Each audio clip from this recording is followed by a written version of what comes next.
ମାତ୍ର ପଢ଼ିବୁରେ ପାଠ ପଢ଼ିବୁ ସୁନାର ଓଡ଼ିଶା ଗଢ଼ିବୁ ଶତ ପ୍ରତିଶତ ସାକ୍ଷର ହୋଇ ଦେଶ ପ୍ରଗତିର ସାରଥୀ ଆଜିର ଏହି ଭବ୍ୟ ପରିବେଶରେ ଆପଣ ସମସ୍ତଙ୍କୁ ମୋର ନମସ୍କାର।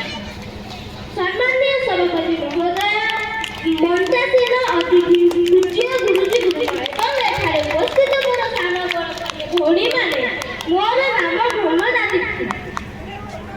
ପ୍ରଥମେ ମୁଁ ଧନ୍ୟବାଦ ଦେଉଛି ଓଡ଼ିଶା ସରକାରଙ୍କୁ ଯେ ଆମ ଭଳି କୁନି କୁନି ଛାତ୍ରଛାତ୍ରୀମାନଙ୍କ ପାଇଁ ପ୍ରତିଭାର ବିକାଶ ନିମନ୍ତେ ଏକ ସୁନ୍ଦର ପ୍ରୟାସ କରିଛନ୍ତି।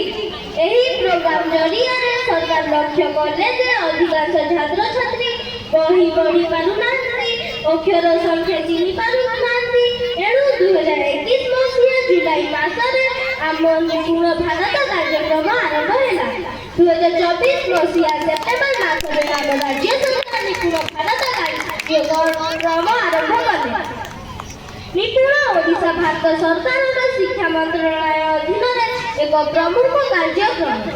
ଏହା 2026ରୁ 27 ମସିହା ସୁଦ୍ଧା ଶିକ୍ଷାର ମୂଳ ପର୍ଯ୍ୟାୟ ଯଥା ପ୍ରଥମରୁ ତୃତୀୟ ଶ୍ରେଣୀ ପିଲାମାନଙ୍କ ମଧ୍ୟରେ ମୂଳ ସାକ୍ଷରତା ଏବଂ ସଂଖ୍ୟା ଜ୍ଞାନ କରିବା ହେଉଛି ଏହାର ମୁଖ୍ୟ ଲକ୍ଷ୍ୟ।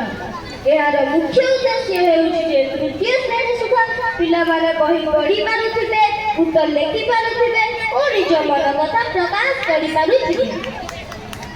ସେହିପରି ଗଣିତରେ ମିଶାଣ ଫେଡ଼ାଣ ଗୁଣନ ହରଣ କରିପାରୁଥିବେ, ସଂଖ୍ୟା ଚିହ୍ନି ପାରୁଥିବେ ଓ ନୀତିଦିନିଆ ଜୀବନରେ ଗଣିତ ବ୍ୟବହାର କରିପାରୁଥିବେ। ଶ୍ରେଣୀ ଗୃହରେ ଆନନ୍ଦମୟ ପରିବେଶ ସୃଷ୍ଟି କରି ହସ ଖୁସି ଖେଳ ମାଧ୍ୟମରେ ଅକ୍ଷର ଶବ୍ଦ ଚିହ୍ନି ବାକ୍ୟ ଗଠନ କରିପାରୁଥିବେ ଓ ସଂଖ୍ୟା ଚିହ୍ନି ଗାଣିତିକ ସମସ୍ୟାର ସମାଧାନ କରିପାରୁଥିବେ। ଏଥିପ୍ରତି ଯଥେଷ୍ଟ ଧ୍ୟାନ ଦେବା। ଯଦି ଆମେ ସଠିକ ଭାବରେ ପାଠ ପଢ଼ିବା, ଗୁରୁଜୀ ଗୁରୁମାଙ୍କ କଥା ମାନିବା, ତାହେଲେ ଆମେ ନିଶ୍ଚୟ ନିପୁଣ ଓଡ଼ିଶାରେ କାର୍ଯ୍ୟକ୍ରମ ହେବା। ପଢ଼ିବା ଆମେ ସାକ୍ଷରତା ସଂଖ୍ୟା ଜ୍ଞାନ ରହିବା ନାହିଁ କେହି ଅଜ୍ଞାନ। ପଢ଼ିବା ଆମେ ସାକ୍ଷରତା ସଂଖ୍ୟା ଜ୍ଞାନ ରହିବା ନାହିଁ କେହି ଅଜ୍ଞାନ। କୁନି କୁନି ଓଠର ହସ ଫୁଟାଇବା ଓଡ଼ିଶାର ସମୃଦ୍ଧି ନିଶ୍ଚୟ ହେବା। କୁନି